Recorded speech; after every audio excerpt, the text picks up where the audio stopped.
అధికారంలో ఉన్న ప్రతిపక్షంలో ఉన్న ఆమె ఫైర్ ఓ రేంజ్ అన్నట్టు ఓ మాట అన్నారంటే ప్రత్యర్థులపైకి తూటాలా దూసుకెళ్లిపోతుంది.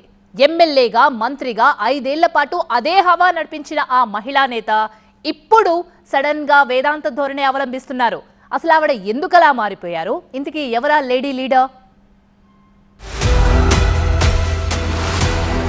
అప్పుడు అగ్గిపెడుగు రోజా,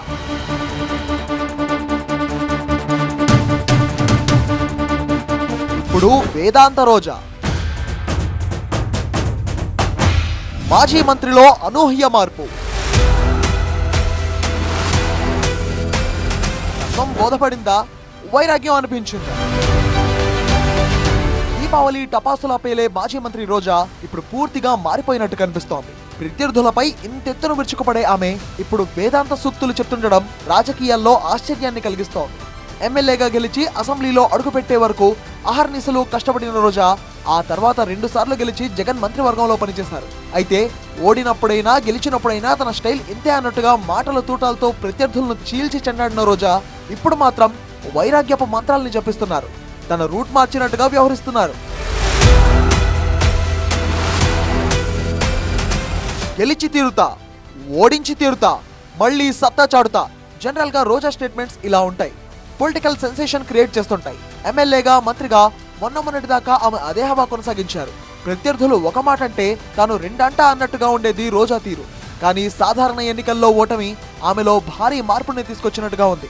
అందుకే ఆమె నోటి వెంట వైరాగ్యపు ముచ్చట్లు వస్తున్నాయి. ఇటీవలే బర్త్డే సందర్భంగా సెక్స్ అండ్ ఫెయిల్యూర్ పై ఆమె చేసిన వ్యాఖ్యలే అందుకు నిదర్శనంగా చెప్పొచ్చు. ఆ కమెంట్స్ ఆమెలోని వైరాగ్యాన్ని బయటపెట్టినట్టు పొలిటికల్ వర్గాల్లో చర్చ నడుస్తోంది. సక్సెస్ ఉంటేనే అందరూ వస్తారు, మన వాళ్లే అన్నట్టు మన చుట్టూ తిరుగుతారు. ఫెయిల్యూర్ ఎదురైతే మన వాళ్ళెవరో కాని వాళ్ళెవరో తెలుస్తోంది. ఇవి తాజాగా రోజా చేసిన కమెంట్స్. గెలుపోటముల గురించి రోజా నోటి వెంట వచ్చిన ఈ కొత్త పలుకులు సర్వత్రా చర్చనీయాంశమయ్యాయి. భర్త సెలవుమని ఉమ్మడి చిత్తూరు జిల్లా వైసీపీ అధ్యక్షుడు భూమన కరుణాకర్ రెడ్డి సమక్షంలోనే ఆమె ఈ వ్యాఖ్యలు చేయడం మరో విశేషం. అయితే రోజా వేదాంత ధోరణి వెనుక కారణం లేకపోలేదు.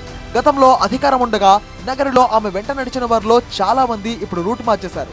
అధికార కూటమి వైపు వెళ్లిపోయారు. వారంతా ఉన్నవారినే తనవారిగా భావిస్తూ అప్పుడప్పుడు నియోజకవర్గానికి వచ్చి వెళ్తున్నారు ఈ మాజీ మంత్రి. పార్టీని వీడుతున్న లోకల్ క్యాడర్ లీడర్ల విషయంతోనే ఆమె కలత చెందినట్టు లేటెస్ట్ కమెంట్స్ తో అర్థమవుతోంది. మొత్తానికి ఫైర్ బ్రాండ్ లీడర్ లో ఫైర్ తగ్గిందనే ముచ్చట నగర పొలిటికల్ సర్కిల్లో గట్టిగా వినిపిస్తోంది. సక్సెస్ ఫెయిల్యూర్లపై ఒక అంచనా వేసుకుంటున్న ఈ మాజీ మంత్రి తన వారెవరో కాని వారెవరో తెలుసుకునే ప్రయత్నం చేస్తున్నారట. అధికారంలో ఉన్నప్పుడు ఆమె నగరికి ఎప్పుడొచ్చినా ఆ హంగు ఆర్భాటం వేరే లెవెల్లో ఉండేదట. కానీ అవన్నీ ఇప్పుడు మాయమైపోయాయి. సాదాసీదా నాయకురాలుగా తయారైందట రోజా పరిస్థితి. దీంతో మాజీ మంత్రి మనసు కుదురుగా ఉండట్లేదట. తనతో కలిసి తిరిగిన లీడర్లు ప్రత్యర్థుల పక్షంలో చేరిపోవడంతో మరింత ఇబ్బంది పడుతున్నట్టు తెలుస్తోంది. కాస్తో కూస్తో ఇక మిగిలిన క్యాడర్ అప్పుడప్పుడు ఆమెను పిలిచి పార్టీ తరఫున కార్యక్రమాలు చేపడుతోంది. ఉన్న ఆ కాస్త క్యాడర్ కూడా జారిపోతే రోజా పరిస్థితి ఏంటి అన్నదే అర్థం కాని ప్రశ్న. అయితే జన్మనిచ్చింది తల్లిదండ్రులైతే రాజకీయ జన్మనిచ్చింది మాత్రం నగరి ప్రజలేనంటూ స్థానిక ఓటర్లపై విశ్వాసాన్ని మాత్రం కోల్పోవడం లేదట రోజా. మొత్తానికి ఫైర్లెస్ గా మారిన ఫైర్ బ్రాండ్ భవిష్యత్ ఎలా ఉంటుందో చూడాలి.